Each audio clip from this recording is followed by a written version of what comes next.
So, Shauna, thank you very much. Welcome to Shauna Tohill, songwriter, recording artist, rock and roll tutor, music facilitator, complementary therapist, and I thought I'd put in jogger there because I know you like your jogging. Yeah, I do love a good old run. And it's what I would like to say too is I'm delighted to have you here, Shauna, tonight. This is a small but massive podcast. It's episode 7, so I hope that number is a lucky number for you, because it feels like a lucky number. Well, they say that every 7 years we kind of shed our skin and then the next phase of ourselves comes on. I always, a bit like, if you look at snakes, they just shed the old skin and then they're back and they're reborn. So every 7 years they say that happens. And this is our first Zoom podcast. Actually, I wanted to get a big mannequin off you from a local shop, and we were going to put your face and all on it so you could see the love that was in the room for you. I love that. With COVID, all shops are shut and we couldn't get it. So you're right here in front of me and I'm here in front of you, and you are welcome. Thank you. I feel very warm and welcomed, and you're welcome here as well. Thank you. We had a wee sort of, when we were setting up there, we had a wee sort of yin moment, hadn't we? We got together and we just chilled out just before this wee moment was about to happen. And now all technology is in place and we are ready to rock. So the first time I would have seen you back in the day at Glasgowbury, Shauna, would have been at the early Rural Key workshops, where the building we're actually in now, full time, we used to just get access to it on a Saturday, and it was kind of, I suppose, we fitted in running the festival at the time, the G sessions, and running, I suppose, the Rural Key as well for young people like your good selves. So what's your memories back then off the Rural Key? And I also should say at this stage, I always keep going on at times about the Rural Key and the podcast. But as someone that took part in it, I am always mentioning it because someday someone's going to hear it and they're going to go, I like the sound of that. I'm going to make that happen for a year for 25 to 30 young people. I'm going to fund it. I'm going to keep it there. And all them young people are going to get involved in all the different aspects that were there in the Rural Key. So what's your early memories off that?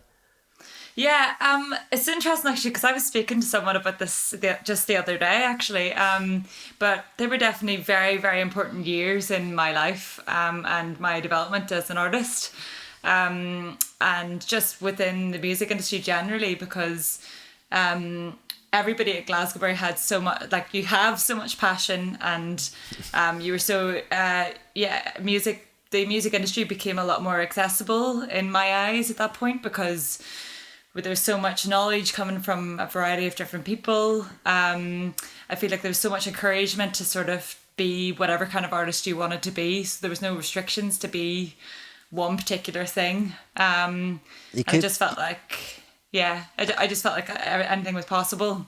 Yeah, you know. Yeah, and you've still that belief within yourself, which is brilliant. And going back to that time, you would have been attending the Rinnie Endowed School. I know that you didn't always go there, but for your A levels, you were in the Rinnie. And at that time, at the Rinnie, there'd have been people like the Leacocks from General Fiasco guys. There'd have been Shauna Tohill, yourself, and Grace, who then became a member of your first band. But what's your memories of in the Rinnie? Was it like, with all them different people, Owen Strahern and people like that, at the same time as yourself being out playing in the early days, and you went to a school that wouldn't maybe have been, like any school to be honest, wouldn't really be a school that you could turn around and say, I'm going to this school because of music and rock and roll and learning to craft my, my passion or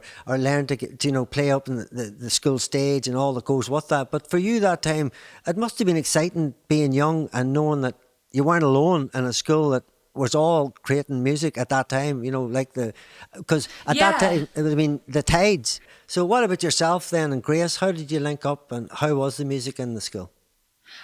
I suppose actually whenever Grace and I kind of got together, she was actually at the high school and I was at St. Pius's at the time, and we actually met through, I suppose, we sort of met.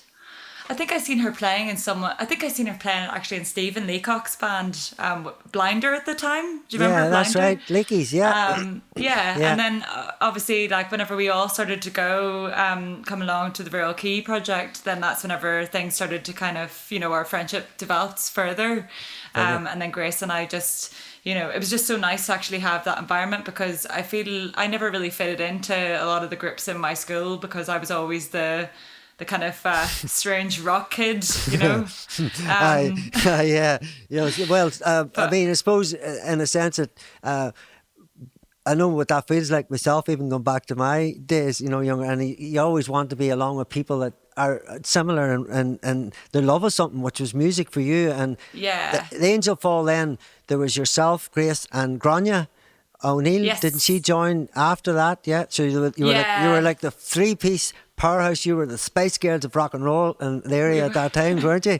Girl power. Uh, Let's put the fist up to girl I power. know. Woo! Yeah. Whoa. So And actually, I've been flying that flag even today. I'm really like, wanting to get more women in music. yeah, and Because I think it's and just important. on that there, like noticing even like yourself now, what you're doing online and getting the different members to play along with you, and Femme Fatale and all the different things that you're doing and breaking down your own tunes and all. Well, Yeah. that is a massive runaway, from where you were, I suppose, earlier on. As you say, mixing in the Rural Key, mixing and going to the G sessions as a punter and eventually as a player. Even looking back in that there, what was that kind of like for you then to now? Like what you've just said there, going back to Yeah. then, you had a 3-piece girl band going, which I suppose for you looking back, like I was chatting earlier on to Ciara and Lindsay about this, about women in music and the roles Yeah. they have in music, not just about the front being out writing the songs, about the PR, the management, the agents, everything that sort of evolves around the industry, that now is there seems to be a different push, and what you're doing is all part of that movement. And how's your feelings in that, now? Yeah, I think like it's interesting because whenever I was younger, I never really noticed as much that it was all girls really, because I feel like we had a really supportive kind of network and it was just about people doing what they wanted to do. But I think as I got a bit older and then was kind of playing in different areas, that's whenever you started to see that maybe women were treated slightly differently. Yeah. Yeah, you can definitely see that happens, and there's different comments and things, but I just try to like keep it as positive as possible and just kind of like Yeah. Do you keep mean? flying the flag. Yeah. Yeah. No. No. No. Brilliant. But just picking up on that there, the comments and all. Was that something at the time when, like, say, for instance, even back to the Angel Fall days, your first band? Do you feel that when you were out there playing that, you were going to be, we're a rock band here, and X, Y, or Z's out in the rock band, they're looking at us different, or promoters are they looking at us different, all the bookers and all that goes with it. But did you feel that then the way it is now, or is it better now, or is it It's was definitely better now. yeah, I do think it's better now, but I also think it's because people are a lot more aware of things now, and a lot more aware of like maybe how they treat people and things. yeah, But you it's still do it's get odd comments now and again. yeah, yeah. Is that? But like from you started with Angel Fall, if you think of the explosion of online now and all the different networks that's out there, we don't need to be shouting who they are because everybody knows who they are now anyway. And there's Yeah. platforms there for artists, there's platforms there for businesses, there's platforms there for forums to talk. There's all these platforms, and everybody's an expert. Yeah, And that's true. it's kind of like I suppose like sitting here, me and you now. I'm sure there'll be somebody, you know what I mean, and they'll probably say Yeah, whatever. But who gives a shit? We're doing this. exactly. We're happy enough, and the outside forces of that, sometimes you will have no control. And as a female artist, do you think that's harder to control than as a male artist out there, or is it a bit of both? I don't know. It's a good question, actually. I'm not sure because I suppose you can't really control what other people are going to say or do or anything. But I don't know. I think all you can do is just crack on and be your best self and just be, Yeah. regardless of whether you're a man or a woman, just like trying to push forward and what genuinely you love and what you want to be, and who you are, and that genuinity is going to get you, I think, to the place where you want to be. I think. Yeah, no, no, If that no. makes sense. Yeah. I know I know what you're saying there. So, how Yeah. do you cope as an individual and as because sometimes, no matter what kind of skin we have, sometimes it can be pierced. If you know what I mean. And Yeah. so, how do you cope with that if the skin, say, for instance, may be pierced? So I definitely feel like my skin has become a lot thicker over the years. Yeah. But all artists and all people are sensitive, really, underneath it all. I definitely feel like most of the time when people give you a comment of what they believe, it says more about the person who's saying the comment than it does about me. Yeah. So actually, I've learned to try and kind of take everything with a pinch of salt and just kind of take the things that I want to take from whatever someone's feedback is and use it as a positive. For the Silhouette era for yourself, you did come out with something, completely different. I suppose at the time there was a lot of bands guitar driven, and all of a sudden you and Sarah and you were using and along with Pete and all that there, and Yeah. and that's when the Rural Key EP that you were on with John Gribben and the Q and Una Yeah. Clark and Junior Johnson, and Yes. as I say, well, Paul's still going now with the Wood Burning Savages, and I know. yourself So good. with Rews, yeah, and still total respect for yourself and all. So Thank you. with Silhouette, what was your thinking there after sort of Angel Fall and the way you were writing the songs, like Volume Destroyed, and the age you Yeah. were then, where were you singing about the world around you? You were singing within yourself, because I think a lot of the time in the Volume Destroyed, which I suppose it was like for people that don't know out there. To me, it was all about being young and something that you Yeah. were, that you were sort of struggling with. That was quite interesting, and the sound was quite interesting. So, why did you go Yeah. down that route, and what made you change where you were at? Yeah. I suppose I kind of just thought to myself that, I don't know, I was really starting to love, I was getting into a lot of Tori Amos and, just like more like Ludovico and Audi and things like that at that time. So Yeah. I kind of just started to think, I just want to have a bit of time to sort of be a bit more spiritual with my music in a way. Yeah, and So, more adventurous with your vocal maybe too, because it was a yeah. different style for you. Because you were a Yeah. powerhouse right from the start, so, and you still are a powerhouse right up to now. Like, so you must you. be. It must be the air that you were born among, and that keeps you in such good a strength. Or you could I explain think to so. everybody how you can do that, protecting your voice and all that. So Yes. going back then, I say you put out with Silhouette, and things started to pick up. People started to sort of talk, about you, and how did that feel then? In Northern Ireland, and what's Yeah. Silhouette? It was awesome, actually. Because I suppose when I was starting to do the Silhouette stuff, I also was playing bass for Pete in Ram's Pocket Radio That's as right. well. So That's I right. suppose Silhouette was kind of just a wee chance to sort of express myself in a different way, and then just see what happens. And then it started to pick up momentum, and I was just like, oh, actually, maybe this stuff is better than I thought it was or whatever. And it was really cool to get the NI Tourist Board ad. And I Yeah, was just like, and that was brilliant. whoa. That was brilliant, and especially at the time I remember I'm back in the festival, and I remember when the right back at the start, because we were the first Greenfield Festival site. I remember a few years in, they were looking at the Sperns, and they were looking at.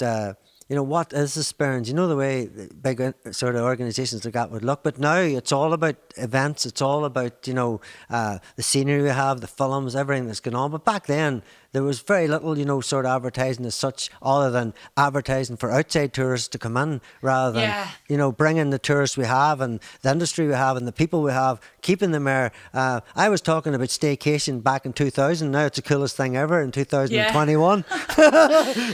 So there you go. Brilliant. But so that was brilliant that they picked a local song, and now fair play to them. That was something that they started and was something they stuck by. So do you want Yeah. to chat about how that came about, and how did it feel for a song for someone just from Marafelt, having a song played all over the world, really, to be Yeah. honest? Yeah. How did it come about, and how did it feel for you? I think I had put the song onto a compilation CD with a few other artists, and I think that compilation CD was sent out to a variety of different kind of industries, basically, and Belfast, the Northern Ireland Tourist Board obviously got a copy of it. And then when they were like, I think they just got a perfect time whenever they were looking for a song. But I didn't know that this was, happening in the background.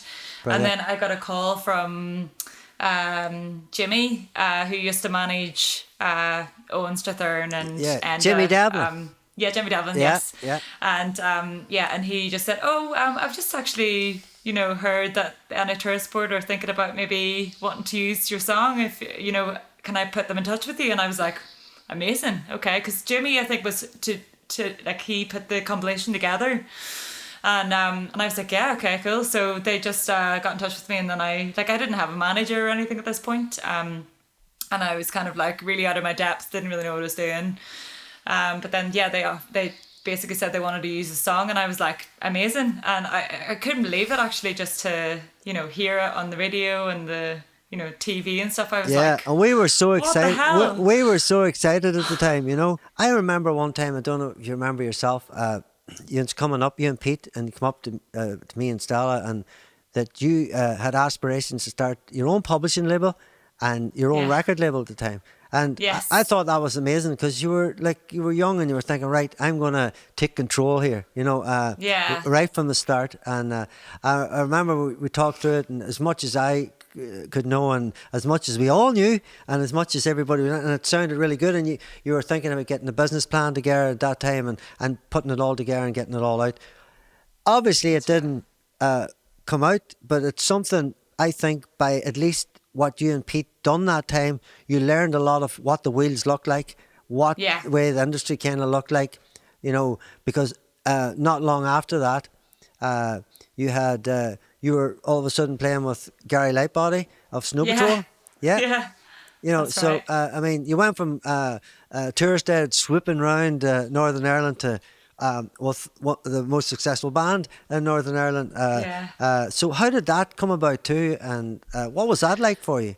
It was amazing. I actually was so shocked about this as well, because I think so Gary Lightbody had heard some of Ram's songs and asked Rams to support one of their shows in London. So of course Pete was really up for that, and I obviously was as well. I wanted to help him out, and then about 2 days before the show, I got a message from Pete's manager saying, Shauna, they've asked you if you would be up for singing with them as well. And I thought he was like taking the piss out of me, to be honest.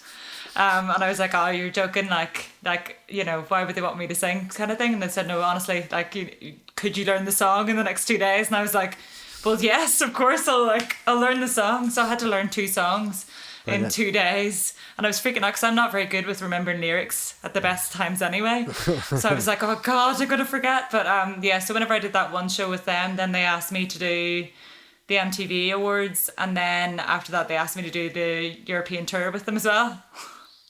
So I was like, that's amazing.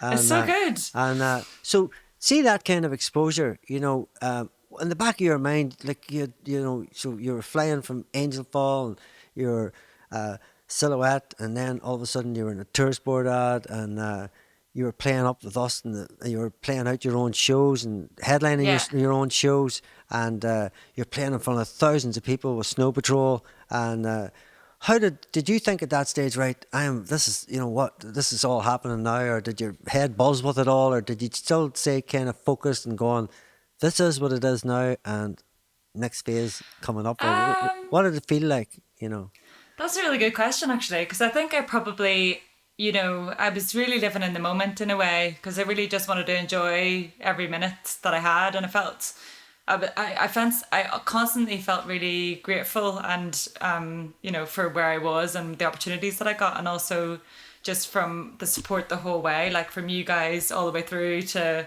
my family and everybody who's got me to that point.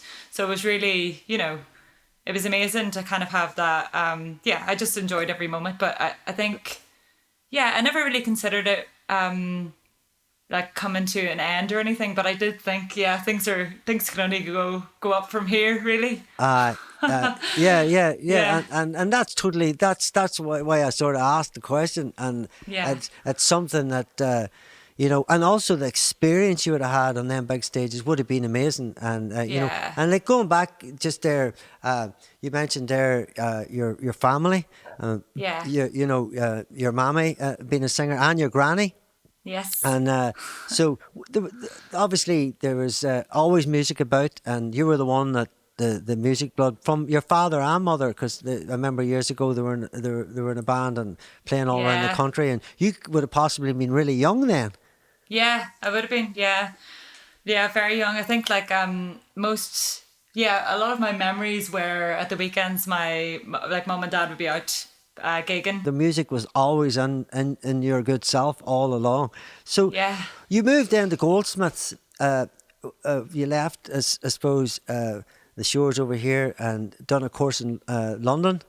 uh, Yes. and it was a short course, yeah. And is that then where you met Colette? Was that the course, Uh or did you move? I actually, it's interesting because I actually first of all went to this music residency for 4 months in a place called Cirencester. So Yeah, it was kind of on the west coast of England, I suppose. And I basically lived in a commune, learning to grow vegetables and Lisa. like Were you yeah. drawn to it, or what? What made you go there in the first place? And what made you think I'm going to London, or how I did think, it? do you know, I never really wanted to leave Northern Ireland, to be Yeah, honest. I think it was just, it got to one point where I was like, do you know, I would just love to. Like, actually, one of my best friends in Northern Ireland, she's called Helena Hamilton. She's an amazing artist. And she used to do lots of different kind of residencies all around the Europe and the UK and beyond. And that would mean, she would just go and live there for a few months and work on an art project. So when she spoke about it, I was like, I really want to do something like that with music, like just for a couple of months and see if I could figure out what kind of, style I want to go into next.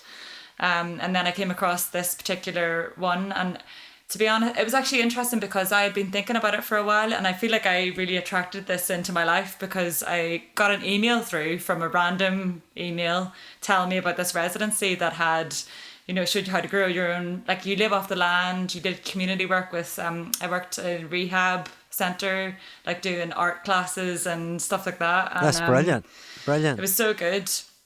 So yeah, when I seen it, I was like, this is where I'm meant to be. I just knew that I had to go for it. But I only intended on staying there for 4 months.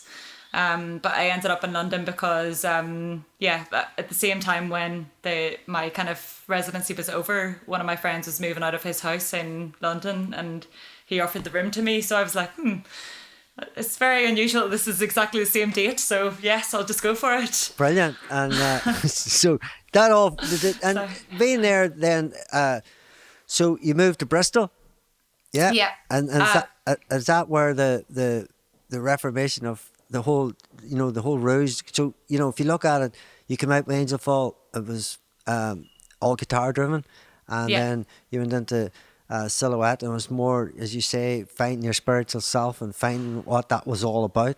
And then Yeah. all of a sudden, here we come to Rews, where you are now. And Yeah. so, for everybody out there and those that don't know, how did Rews come about, and the name? So I started writing the Ruse stuff initially in that residency, but whenever I moved to London, first of all, I did that Goldsmiths short course, but I met Colette actually through a kind of friend that I met in a church actually. She was this girl, she's called Ruth, who played drums, and I wanted her to play some drums for Ruse at the time. But she was really busy, and then she recommended I get in touch with Colette.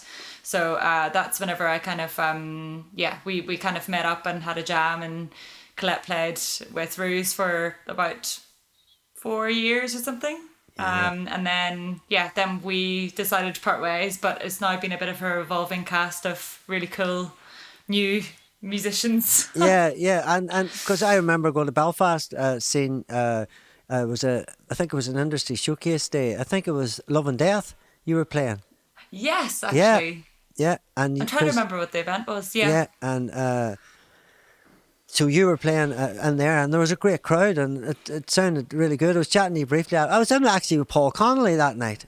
Yes. Yes, and I think they were playing as well. So it must have been like a showcase. And I think that was your first trip over into Belfast as Rews. And so, do you feel that when you come back home, then that you know, because there you were touring all over the world, i.e. with Snow Patrol, and you played up and down, I suppose, north and south of Ireland. You've done the support slots. You've done the headline slots, and here you are now with a brand new a brand new band and a sound that you first came out and loved, which is rock. And how did that come about again, or did you just go, "Yep, I found my spiritual guru inside me. Now I'm going to rock and roll again"?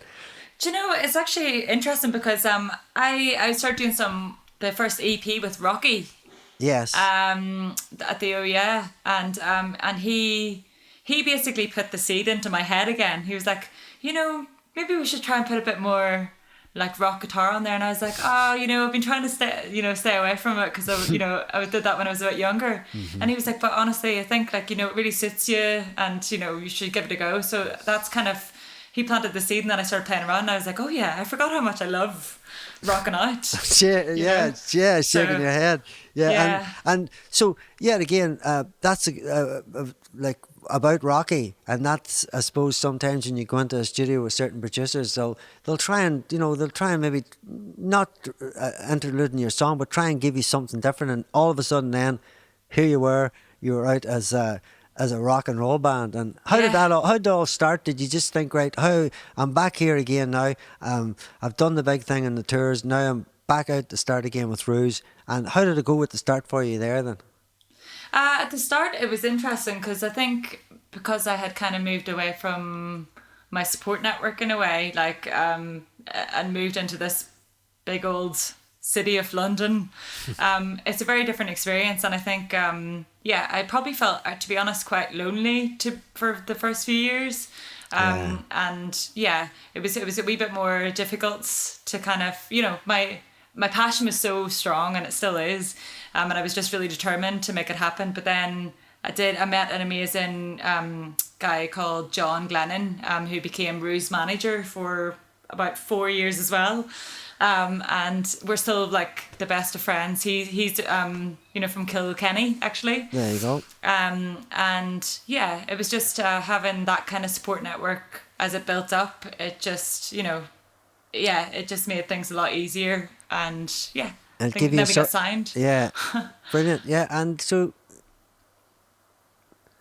see there when you were you were in London. So why did you move to Bristol? Did it just why Bristol?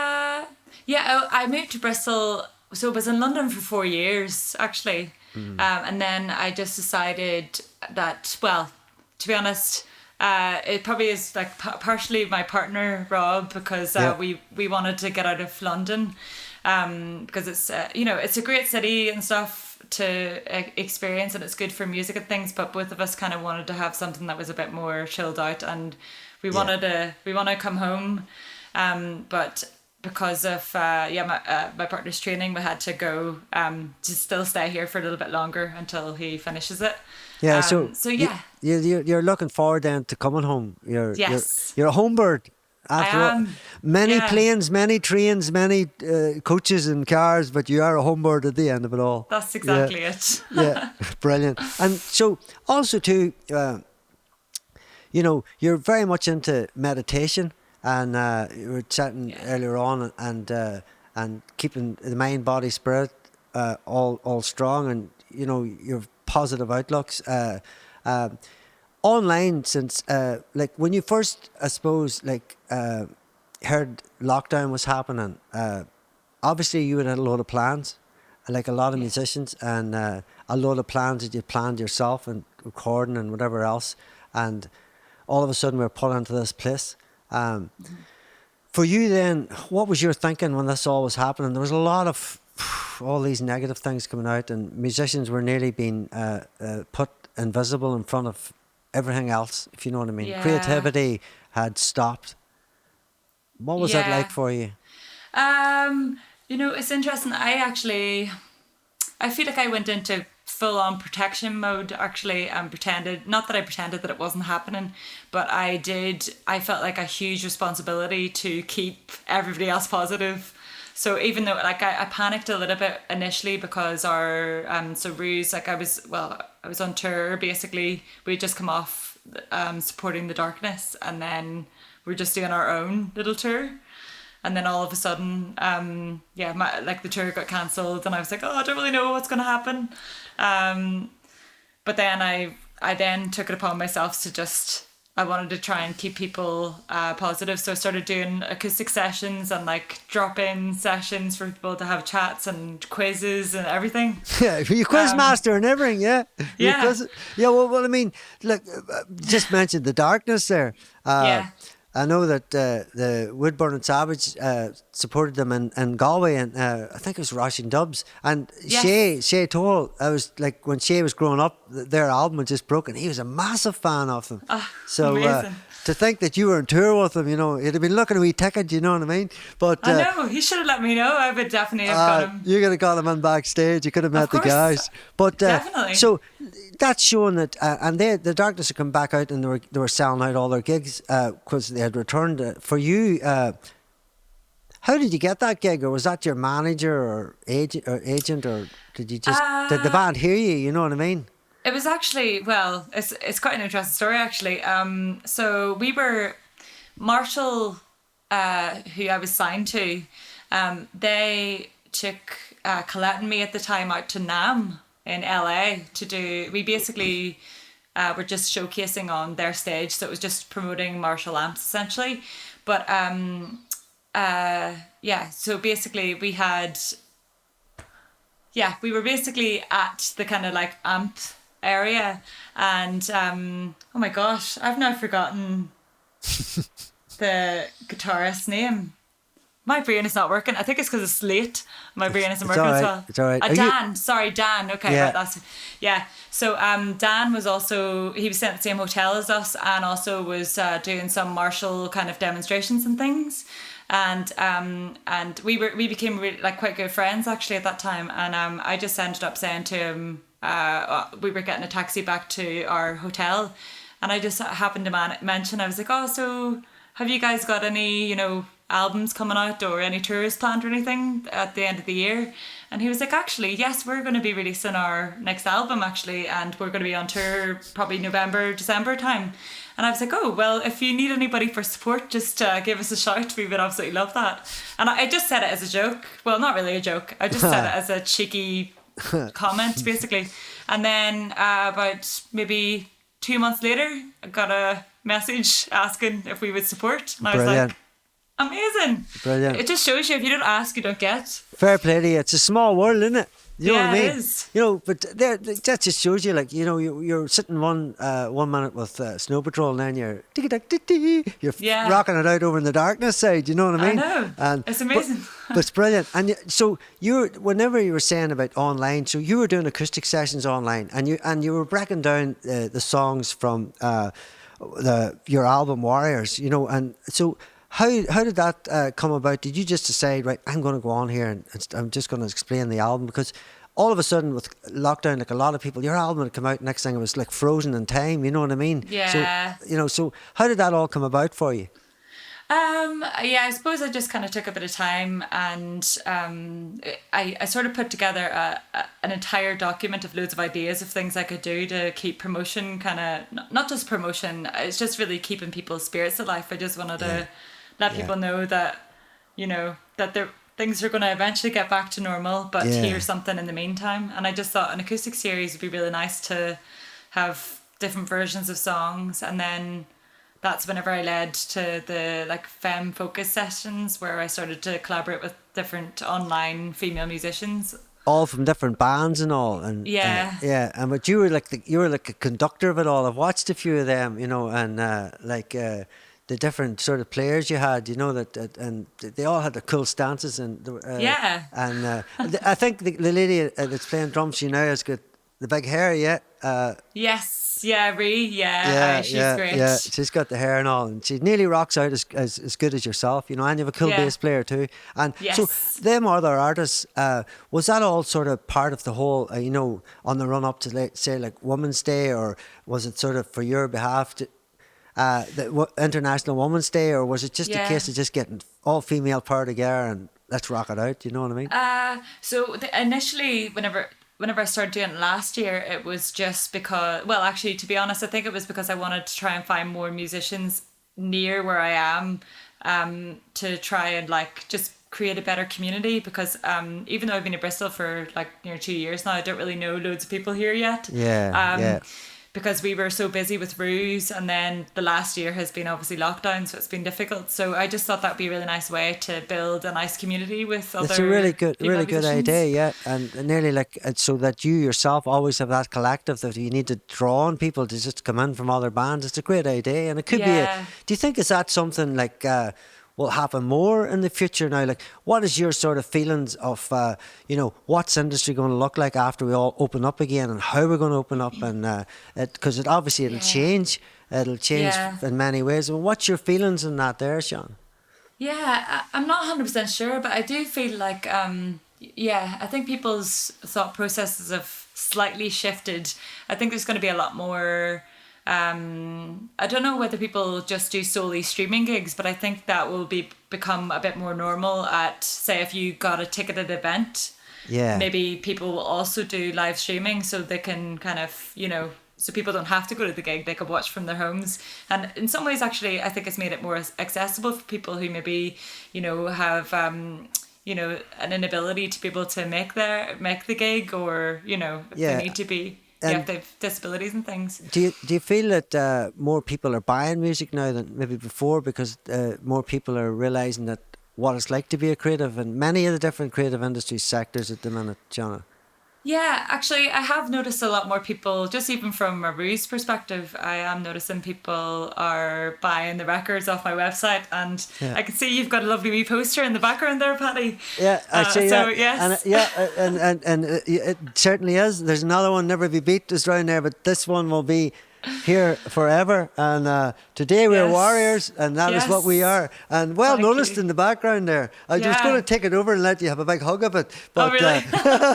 so Yeah, no, I noticed. Thank you. that's interesting there. So there's more sales, and because what you've been doing with your different series is, and like even going to Rouge now, and even the amount of sort of singles that come out, like Shake Shake being your first one, which was it was a groovy pumping song, you know what I mean, and Thank you. all of a sudden you had an album and there were singles after single, and a bird song, a powerful rock Yeah. song, and Miss You and Monsters and Heart Is on Fire. You were coming out, it was like freaking one after the other and one after the other. But all the tunes on the album, and you've said it many times, I'm sure, in many interviews, it's all about people's resilience. It's about people's own inner power. It's about people being positive. It's about people knowing that sometimes we just get a freaking rattle, and sometimes Yeah. we just have to roll, and then we come back around again, nearly like shedding our old skin and stuff like that. Yeah. There. Did you feel like giving out the likes of, everything's so personal as such to the people, to, energize them in a sense? How did that all, for you as an artist, yet again, feeling to put that out, and then coming right out after it and saying, this is this message, this is this, and this is about power, meditation and all that goes with it? Yeah. Yeah, I thought, like, I think what, just releasing those singles and being able to talk about it actually is quite powerful, just to see people's response. And yeah, I think that's one of the main reasons why I've kind of always wanted to do music anyway, because I kind of see it as a healing thing, and something that is so powerful that, speaks many languages, and, yeah. Takes I just many really shapes and wanted to- forms. Yes, exactly. It's like Transformer style.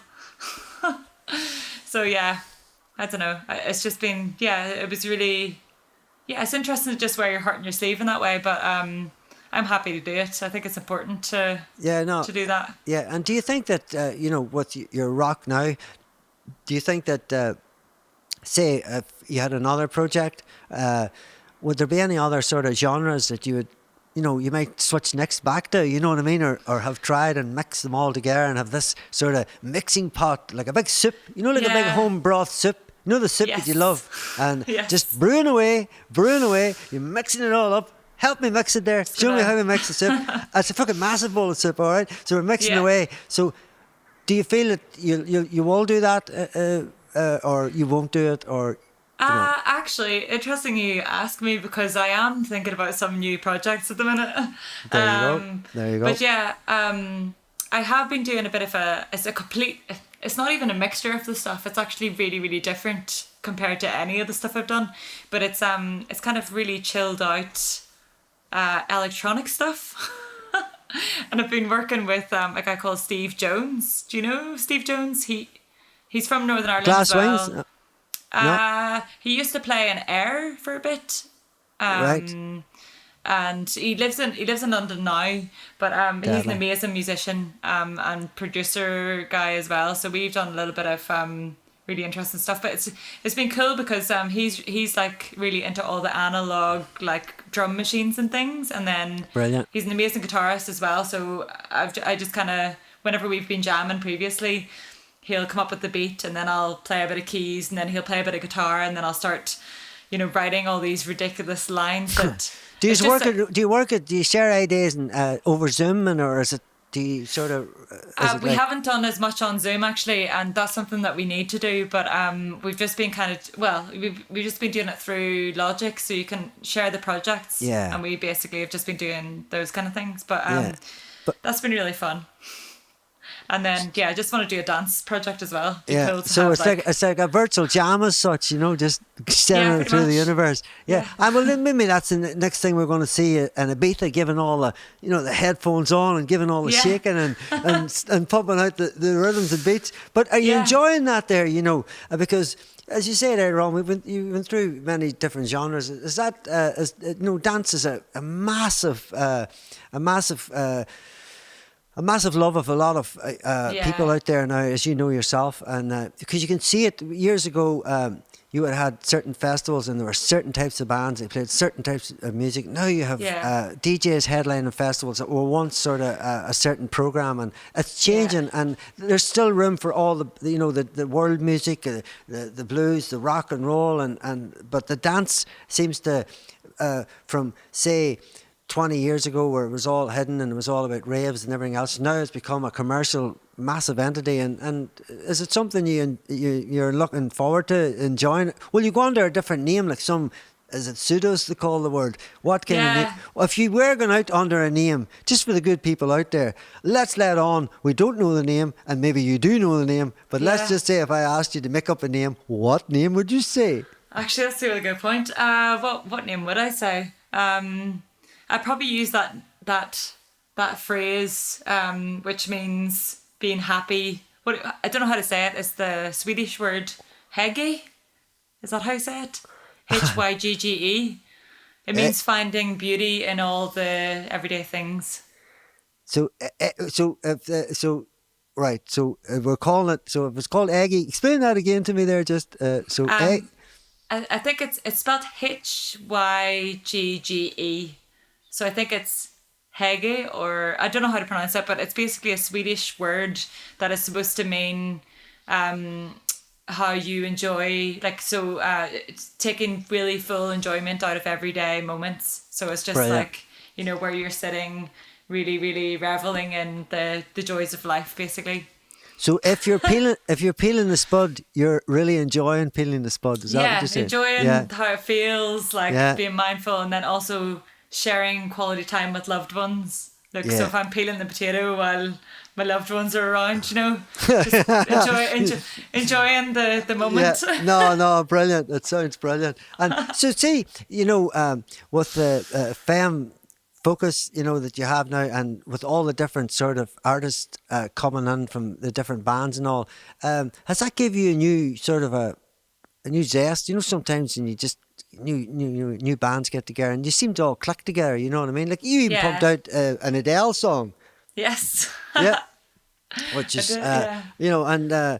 and your own tunes, and where you had artists just tuning into your own tunes and sounding, give it, different energy. What was, Yeah. for you, all the different players, was it a nervous thing to do, you know what I mean? When they would come about you haven't played with anybody ever before and it's all online. Yeah. Yeah, it is. It is a wee bit nerve wracking actually. Initially, but I think, yeah, it's been quite cool actually because yeah, it is interesting because whenever I'm getting all the videos back, so for all the fan focus things, essentially everybody records their things and then sends it to me, and then we basically record via this program called Splice, which is you basically can upload the files and then share the projects Yeah, brilliant. basically. Brilliant.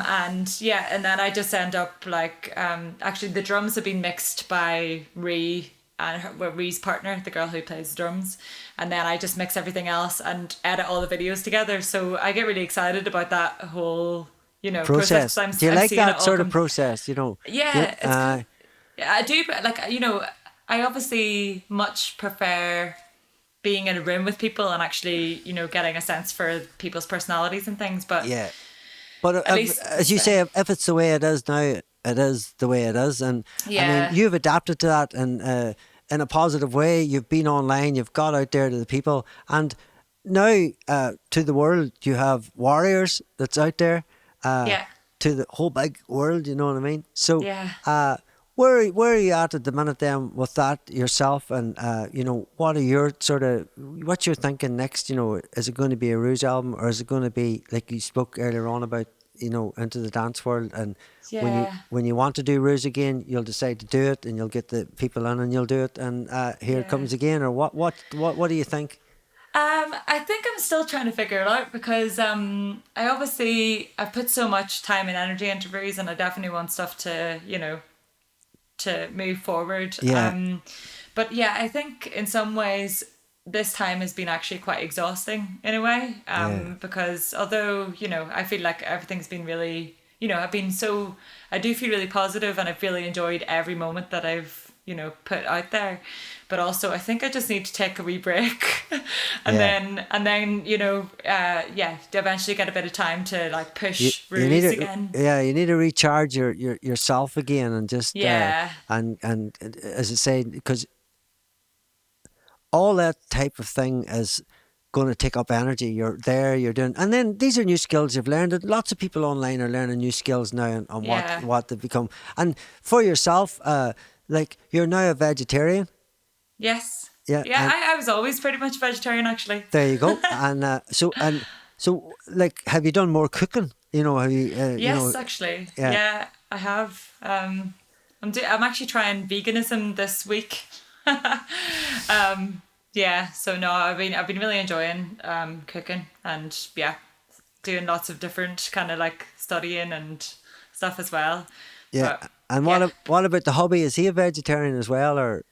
He is, yes. Yeah. So that's Yeah. handy for you then. You cook for two all the Yes. time. Yeah. Yeah. Well, he cooks for me as well. which He is cooks good. as well. There you go. Yeah, There we go. yeah. And who's the I best? just have to- Who's the best cook? Probably me.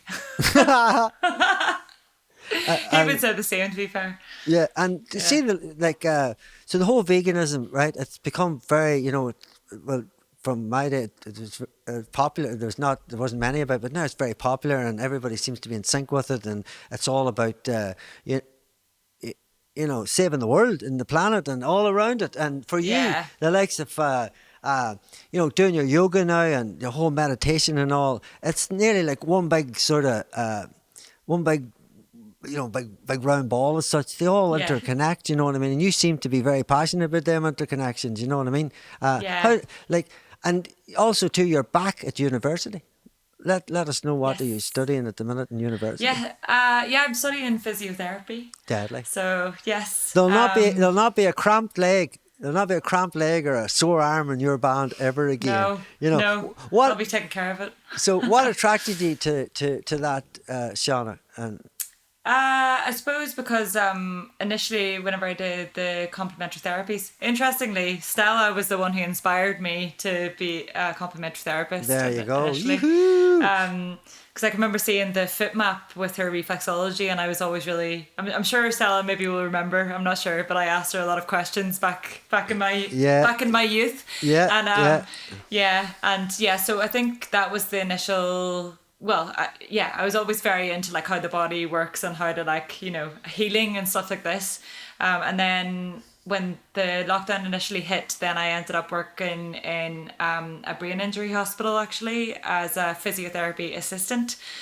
And when I was there for 4 months. And just during that time, I was like, actually, this is pretty epic stuff. Being able to see, like there were people that I seen whenever I first got there that were, unable to walk. And then by the end of it, they were able to walk out of there. And it was just life changing kind of stuff that was happening with the physiotherapy. And I was like, I definitely want to learn more about how I could do that for someone as well. Yeah, well, you were at the front line then. Was that just when the pandemic broke? You were at the front line of what was going on, and you were in there helping people when everything Yeah. was at its most chaotic. Is that right? Yeah, pretty much. Yeah, it was kind of well, I think I started working at the end of April, so yeah, it was kind of 2 months into lockdown essentially. There you go. Yeah, and it was pretty chaotic because well, we had to wear all the full PPE, the masks and the gloves and gowns and stuff. Um, but it was, I feel like I was quite lucky actually because I didn't have to work on the COVID wards as such, but there were a few times whenever I maybe had to, but Yeah. because I was kind of the new one, they were like, oh well, don't worry, Shauna, you can just avoid that bit. But yes, I was in the front line essentially. Yeah. From your background, the world you were on, like even just back to the darkness, touring with them, and all of a sudden you're at the front line of, what essentially is people that aren't well, and you're looking after them, and you said about, brain and spinal injuries and different things, for, the role that you want to go into. Yet again, to me, it's another sign that. Of the personality that you are. As I said earlier on, a kind person, bubbly, will go out of the way for our people. And there you are, yet again, in a world that if anyone works in the NHS or any field to help the curing of individuals or people, they're good people. And, there you are attracted again to helping people, which is I applaud you for it. You know what I mean? Because it's a strange leap from if you go from Angel Fall to Silhouette to Turn with Snow Patrol to the darkness, and then bang, and when a pandemic happens, you kind of switch your thought pattern. And I'm sure it'll give you good Yeah. inspiration for writing songs in the future. Yeah, no, I definitely will. Like I have yeah, I have been writing a little bit and it's just been nice to yeah. It's good to I think it's really important to just get out and experience things and do things that that adapt to what's going on Yeah, and you whenever jumped we out of your can. comfort zone, like definitely there, Yeah. It and was very scary, to be honest. I was like, oh my gosh. It was quite cool, actually, because I got a set of keys and I felt really powerful. I was like, look at had you me. got the keys? No, Walking, ching, yeah, ching. I was walking around the hospital being like, oh, wow, I'm working in a hospital. I've got Dr. keys. Shauna, Dr. Shauna, Dr. Shauna, we have a slip disc, Dr. Shauna. I was No. like, I'll go get a better professional who knows what they're doing here. Oh, my arm, settle down, we'll get you a sling. How long is the course then? How long will you be studying? Is it like a few years or? Yes, 3 years. So I've nearly done my first year now. Brilliant. Yeah. So And it's just crazy. But yeah, it's good. I'm loving it. But I'll definitely be doing some more music as well. So either Rews will be doing some stuff at some point, but I also just need to get some more funding actually. I don't know about now, but I know there was a lot of artists with that Resilience Fund, and the Arts Council did come through for a lot of different art forms. It was a very Yeah. powerful thing for a lot of, and it actually showed how many different art forms is out there, John, as you know anyway, and the different Yeah. styles and different things it takes to, even set up a gig, as you know, how many Yeah. people it takes. Yeah. So what's the plans then? We know you've rock and rolled, which you have, and you're still rock and rolling, and the drum off you and Cled had in the video. Shakes, wasn't it Shakes? No, was it Birdsong? where the tunes were facing off in the Oh, drums? it was Miss You in the Dark. Miss You in the Dark. Yes, that's it. Deadly video. As I say, the drums are powerful on it, and the whole. I'm not sure, but the whole. I was looking at it, and I didn't know if you were madly in love, or you were raging each other, or what was the crack, or what was it all about, and how did it come about? Because it was really cool looking, and as I thought, like, you just imagine a samba band just coming out of the corner. But you've had so many great things happen to you up to now, which is brilliant. Yeah. You'll have many other great things happen to you in life, no matter what it is. You have learned along the way many new skills, as you say, and you've probably didn't think that you'd be editing videos and playing with people in their rooms from wherever parts of Bristol they're in. That's true. And I do hope in the future that the scene picks up for you in Bristol. I'm sure it will, because it is a city. It's only an hour away from the mighty Glastonbury. Yes. It's where a lot of people fall in, isn't it? Before they would go to play Glastonbury, and so you're in a good area. And I hope you enjoyed being with us tonight. You were I would say splendid guest. You too, Massive thank love you. to you in Bristol and your other half and your groovy lights behind you. You've been a star. Anything you're doing, let me know, and hopefully we'll get you here in real the next time. And we can get a few, you're going to do a few tunes for us, and we'll get all out with the podcast after. Give yourself a round of applause. Thank you very much, Shauna.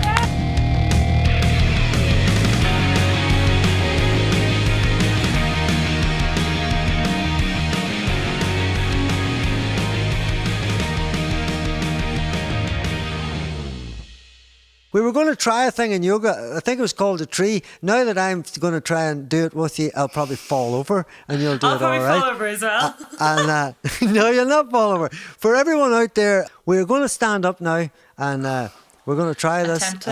I've got a safety. I've got my safety man on the right hand side. Yeah, I think so. Right, hold on. I see where I am. I'm going to give it a go here. I see. Can you see? Right, hold on. Ooh. What is the call this again? The tree, is that right? Tree pose. Right. Yeah. Right, so we're ready. Are you alright? Yeah, I think so. Just making sure my. Alright, you ready? Yeah. 1, 2, 3. Hallelujah. Oh, hallelujah. Oh yeah, you're supposed to put your hands up, aren't you? Is that alright? You're probably doing it better than me. No, I was just doing like prayer position, but actually it should be above the head. No, I was done prayer, right? Hands up, right? So now we're down again. Nice. Are you there? Yeah, I'm back. Namaste. Namaste.